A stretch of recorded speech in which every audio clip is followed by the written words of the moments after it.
Okay, so last Sunday, now mid of July 23, I attended a lecture by Narayani Devi who was visiting Almviks here in the south of Stockholm, and it was kind of interesting because there were thoughts that I had before that kind of came up there, and the lecture was on the verse 10:8 from the Bhagavad Gita.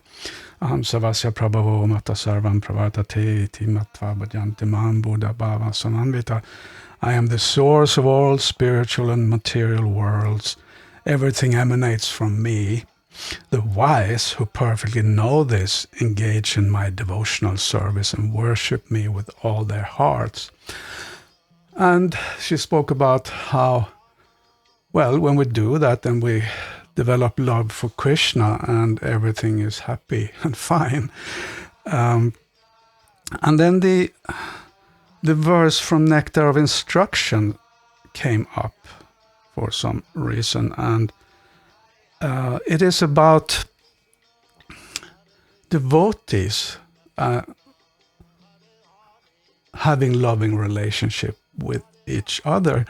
And I had this thing there in my mind during that lecture that I read where Prabhupada describes somewhere, I couldn't find it recently for some reason, that Krishna means more than God. Krishna, he gives a definition of Krishna actually. God is like the supreme controller and all of that, but Krishna is God, but also all the expansions of God, including us, everything, of course. So then I thought, well, then love to Krishna must reasonably also include love between all of us, Krishna's parts and parcels. So yeah, so then this verse came up, Dadati Pratigrinati it's from Nectar of Instructions, text 4. Guya makyati prichati bhunkte bojayati chaiva shad vidam priti lakshanam. It's one of those verses you should know. And it goes like this: offering gifts in charity, accepting charitable gifts, revealing one's mind in confidence, inquiring confidentially, accepting prasad, and offering prasad are the 6 symptoms of love shared by one devotee and another. So she started talking about this, and forgive me if I get it wrong, but this is how I understood it, that there was once, or had been, some instance where devotees really wanted to respect that verse, and they refer to something that Prabhupada said, which I'm not really sure exactly where it is from, that these 6 should be done daily or whatever as part of a program towards the deities. That here we go, we offer gifts and so on. We pray to Krishna, revealing our minds to the deities standing there in front of the deities and so on, and accepting, of course, prasadam from Krishna, from the deities. But then I thought, this verse is talking about love shared between devotees. So I looked here, and Prabhupada says, sure,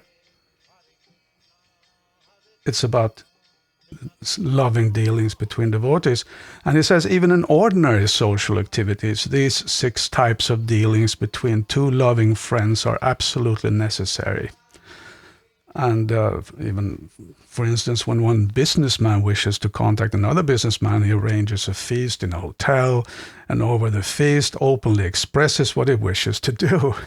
In other words, it's actually very ordinary life that we become friends, and when you want to become friends with someone, then that's you do the normal things that everyone does when you want to become friends with someone. You offer some food, invite someone home or to a restaurant or whatever, and then you start talking, and you gradually try to develop the deeper, more real friendship like that, which of course sometimes may involve that you dare to speak out things that are uncomfortable or very intimate to you or something like that. This is how love in friendship develops like that. Even that principle, that, as Prabhupada says, is there in the dealings in business. Well, of course, we know that. So then I asked this question here. You refer to that verse, the dati pratigrinati, right? The dati pratigrinati. And then you mentioned how devotees sometimes use it as a way to relate to Krishna. Yes. Yeah, Prabhupada encouraged us to do that in the early days. But it's actually about how to relate to the devotees. It is, yes. So, that's what Rupa Goswami is emphasizing. Yeah. Yes. So I was wondering about if you have any more comments about that, because sometimes we find that, Prabhupada's actually talking about loving dealings between devotees here. Yes. And he actually says, even, I have it here, he says that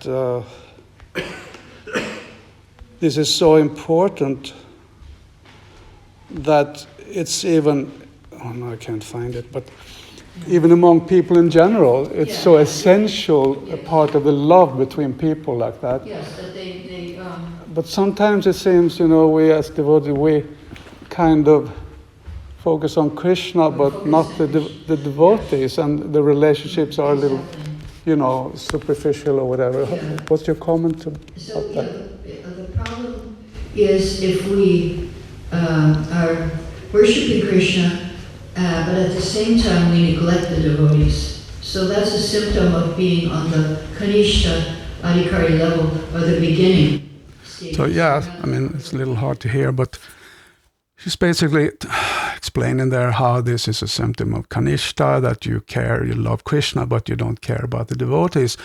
And we have been talking about this, quite a few of us. I've been traveling around meeting with different devotees and actually talking a bit more personal like that.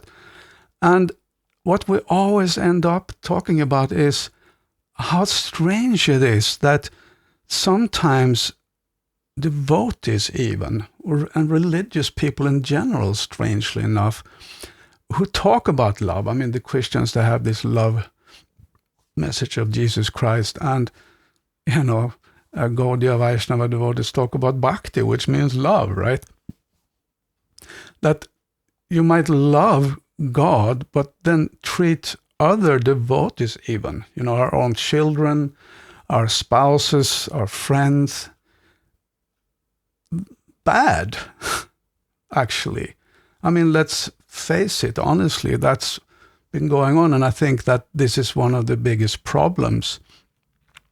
So I think it's an important question, this, and she appreciated this question, and then I appreciated the answers.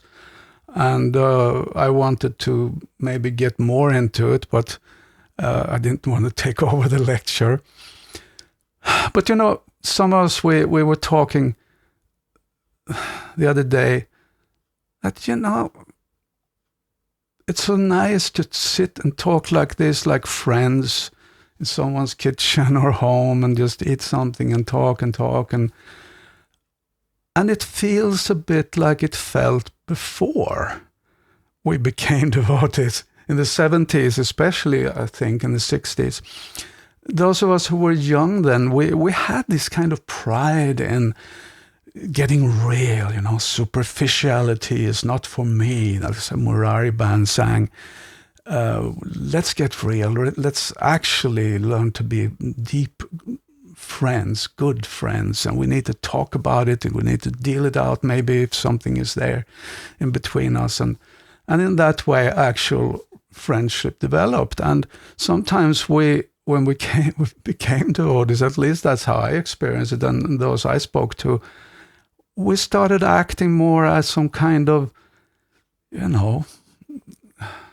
characters in a play, a cosplay or something. I'm now supposed to be a devotee, and how would a devotee feel and answer and react and act towards this and that. And it became artificial.